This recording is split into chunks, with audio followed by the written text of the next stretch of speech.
Hello, welcome back to my channel Billie X Luxury. So in today's video we were talking all things Van Cleef & Arpels mother of pearl. So I have a couple of mother of pearl pieces from Van Cleef. I have a 5 motif bracelet in white mother of pearl and I have a grey mother of pearl pendant, both in the vintage Alhambra size. So today we're going to learn, first off, what is mother of pearl? Where does it come from? Where does Van Cleef & Arpels source their mother of pearl? Everything about mother of pearl education, first part of the video. And then we're going to move into specifically Van Cleef & Arpels mother of pearl. And then we're going to do a comparison between the grey and the white pieces that I have, so you can see the difference if you're interested in purchasing some mother of pearl from Van Cleef.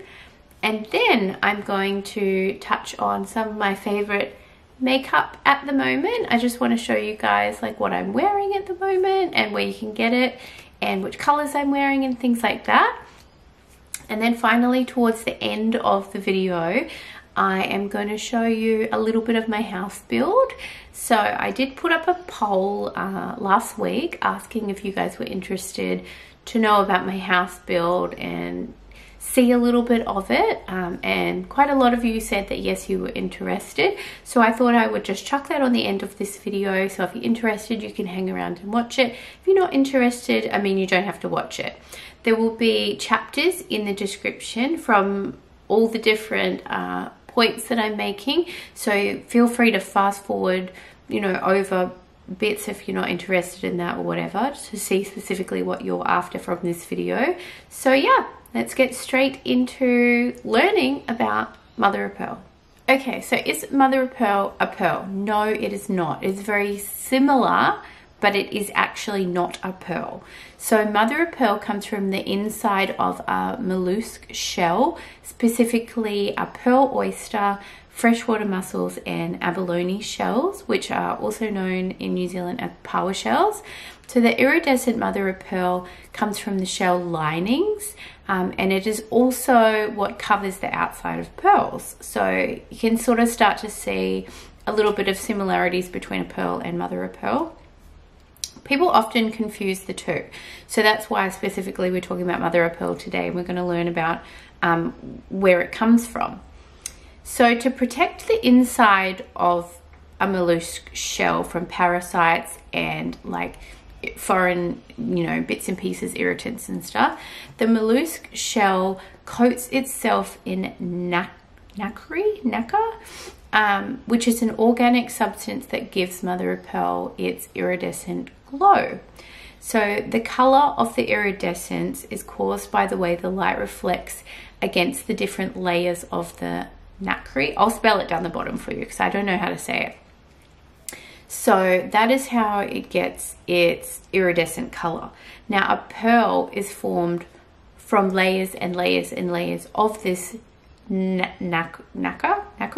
So that is how a pearl is formed, layer upon layer upon layer upon layer of this organic substance, whereas mother of pearl is lined in this on the inside of the shell, layer upon layer upon layer, which gives it like the iridescent look in the different lights. So that's really interesting to know.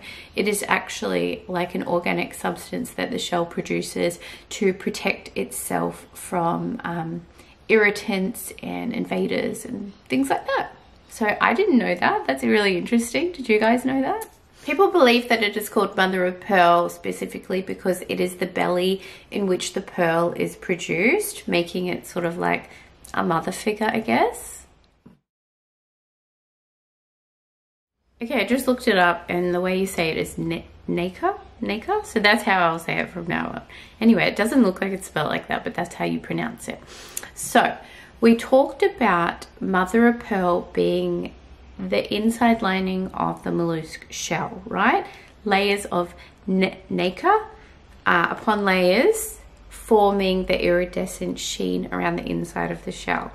Now the way a pearl is produced is when an irritant gets into the shell. So the shell lines itself in this to protect itself from irritants and things getting in. But when something does get in, The shell then forms layer of nacre around the irritant to trap it inside, layer upon layer upon layer of the same substance, the same organic substance that the inside lining of the shell is made of, to form a pearl. So this takes about 3 to 4 years of so many layers being produced around this irritant that has gotten into the shell, and that's how a pearl is formed. Isn't that so interesting? So not every mollusk shell is able to produce a pearl. So only a very low percentage of mollusk shells actually can produce a pearl, known as like the Akoya pearl, Tahitian or South Sea pearl. So there is a lot more supply of mother of pearl compared to supply of actual pearl gemstones.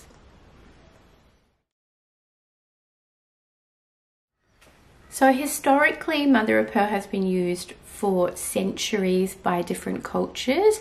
Recently, scientists found a plaque with a mother of pearl inlay, which dates back to 2500 BC. In China, specifically the Shang and Ming dynasties, used a lot of mother of pearl. In ancient Egypt, they used it to embellish like their silver and like household items, all of their silver jewelry, etc. And Native Americans often traded mother of pearl to make beads and jewelry. Mother of pearl was also used in Bethlehem to carve religious souvenirs.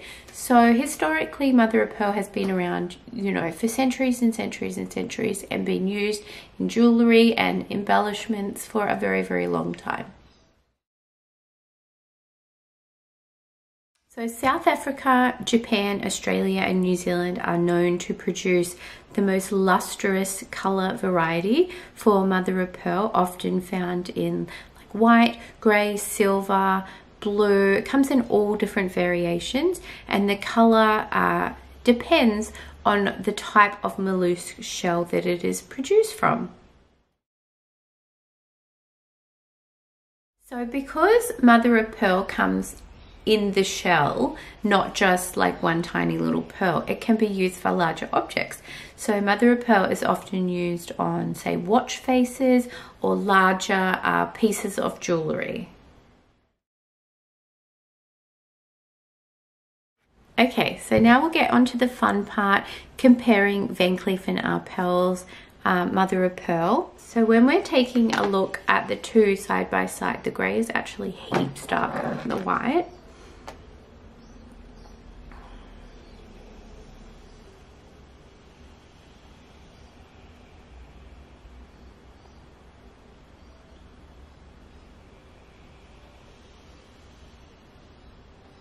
See how there's a huge variation in the colour between the two pieces. Side by side comparison. My god, the grey is so amazing. They're so different.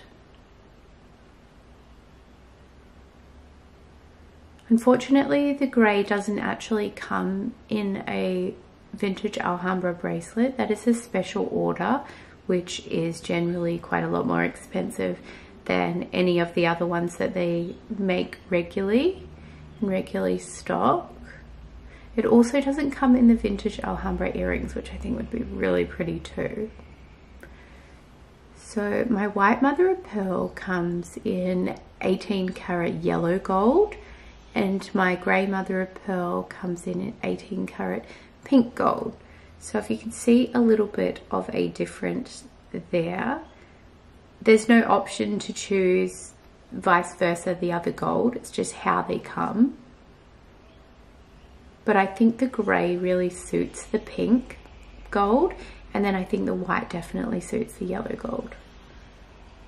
What do you guys think? The white mother of pearl from Van Cleef kind of reminds me almost like a mirror.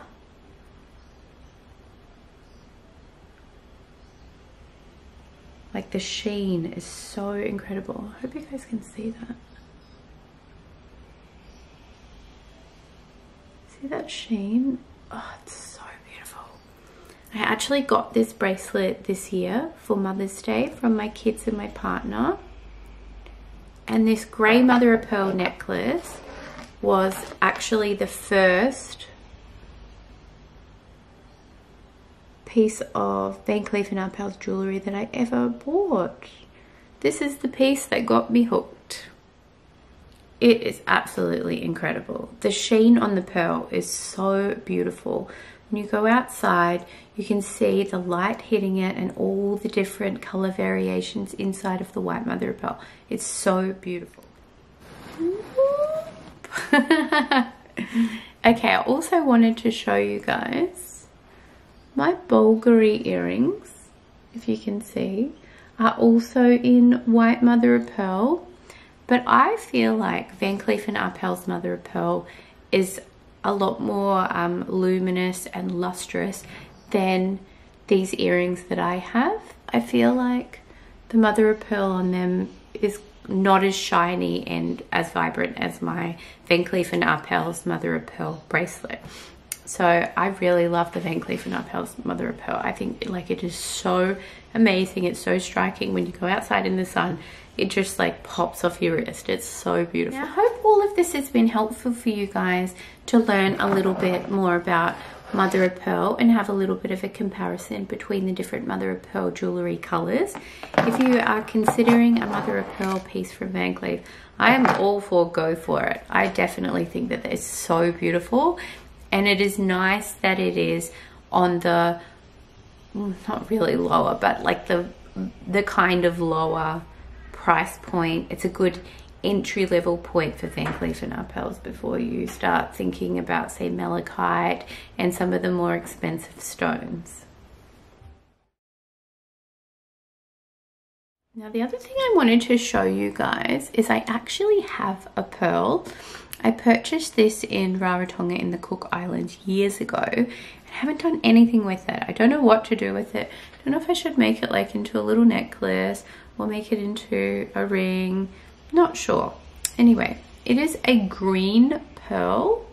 So we'll do a little bit of a comparison between the green real pearl and the white and the grey mother of pearl. Okay, this is harder to do than I imagined, but I just want to show you guys a bit of a comparison between white mother of pearl, grey mother of pearl, and an actual green pearl. Let me hold it up so it's a bit easier to see. So the actual pearl doesn't have the luster that this Van Cleef & Arpels grey mother of pearl piece does. Obviously it's a different colouring, but it just definitely doesn't have like the pink sort of sheen to it. And then when we're looking at the white mother of pearl, I mean, it just doesn't really even compare. But this just shows us a bit of a comparison between mother of pearl jewellery and an actual real pearl.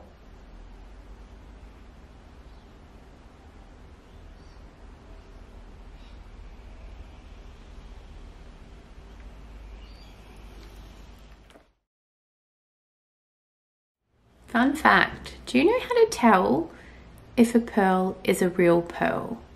I'll tell you. If you rub it on your teeth, it feels really gritty and grainy.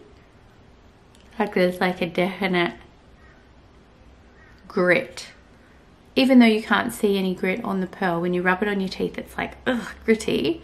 Whereas a fake pearl will be completely smooth and won't have that grit. Fun fact, there you guys go. The next thing I wanted to touch on quickly is some of my makeup. Oh, my babe's awake.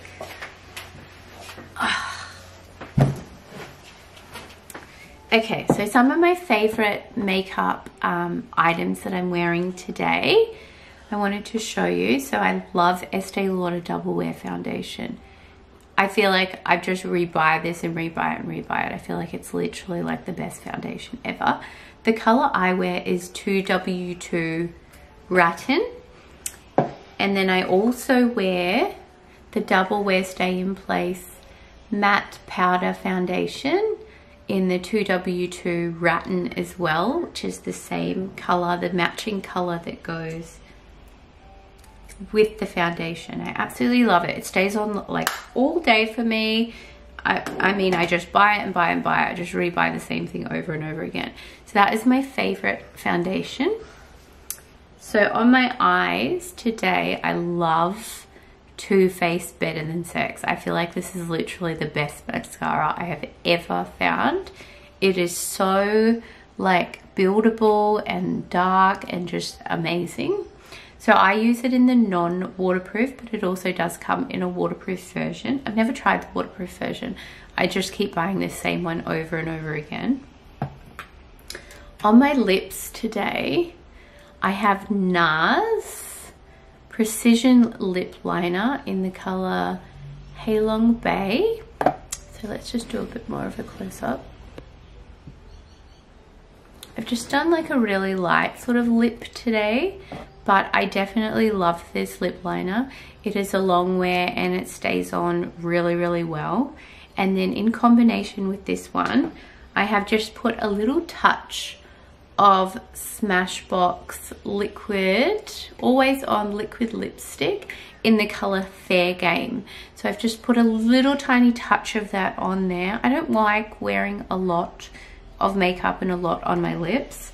So that is what I've used today just to give me like a nice sort of outline. Where are you going? Sit down. Sit down. My babe's just woken up from a nap. And then my favorite liquid eyeliner is from Stila. It is the Stay All Day Waterproof Liquid Eyeliner in Intense Black. And as you can see, I've just done like a really thin line with it. You can see the amber color on my eyelids, just a touch. So this has a really, really thin tip, like the most precision tip ever to do a really tiny thin eyeliner. I don't like to wear thick eyeliners. I like to have sort of more of a natural look, and I feel like this one's super easy to use and it stays on all day. I'll just show you my lip lining pencil.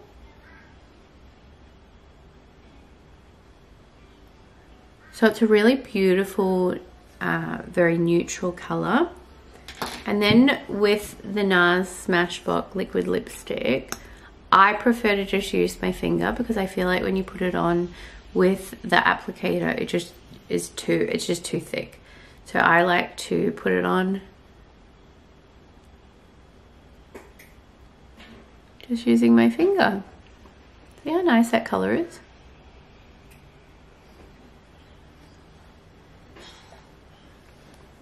Beautiful, and it stays on for so long too. So those are my favorite makeup items. If you are interested in knowing sort of like the makeup that I wear on my face for a really natural sort of day look, I did my hair this morning with my Dyson Airwrap, but it is pouring rain outside, and so this is why my hair is sort of looking like it is, because we went out this morning and had a look at our house build and I got a little bit wet. So love my Dyson Airwrap, but today I'm just looking not having the best sort of hair day because it's pouring rain.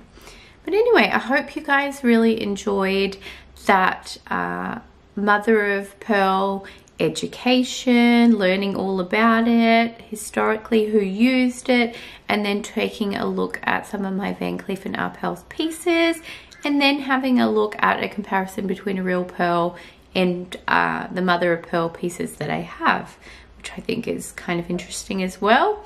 Hope you enjoyed finding out about the makeup that I wear. I will link all of these makeup products in the description for you. If you are after any of those, the links will take you directly to them. I like to link Amazon and eBay because I feel like that's a pretty good marketplace for most people to be able to buy things. So we'll put those links in the description for you. And the next part of the video will be having a little bit of a look at my house build. So if you're interested, you can stick around for that. Otherwise, thank you for watching. please like this video, subscribe to my channel and click the notification bell so that you can be notified every time I upload a new video, which is every single week and sometimes twice a week. Have a great weekend. See ya. Pop down to have a look at our house build. We're 8 weeks in, or actually I think today is the beginning of week 9. And we have all our steel frame up now. We also have these posts that have gone in, if you can see them here, which is for the concrete fencing. Yeah, pretty exciting, pretty cool. For the colours, we have chosen like a black and white sort of theme. So our carpet is really dark, like gunmetal grey, almost black. And then our tiles are fairly white.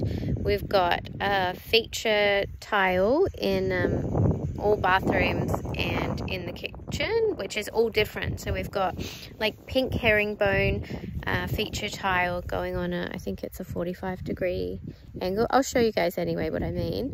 Going in the powder room, and then we've got marble herringbone going in the kitchen and in our bathroom, and then we've got marble hexagon going in the kids' bathroom, the main bathroom, on the wall behind the bath.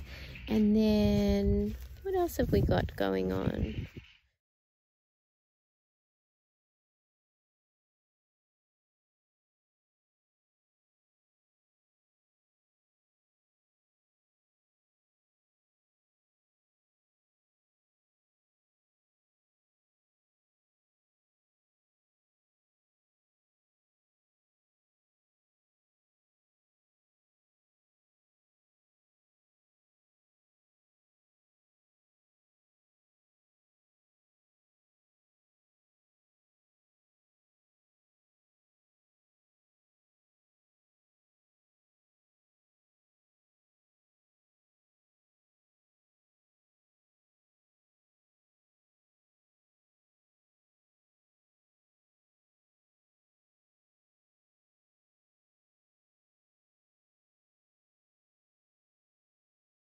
This is our backyard.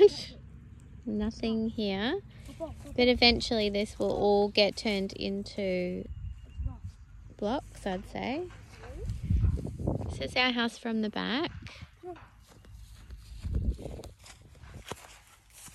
This is where our pool's going to go in, but we can't put the pool in until after the build is complete. You can't have other contractors on site that aren't part of the build, unfortunately, so that's a bit annoying. We're going to have to wait for our back fence to be done once the pool has been completed. So we're going to have side fences and not back fences, so that's a bit weird. Yeah, it's all very exciting. I'm loving the wood that they've used for these columns. It looks really pretty.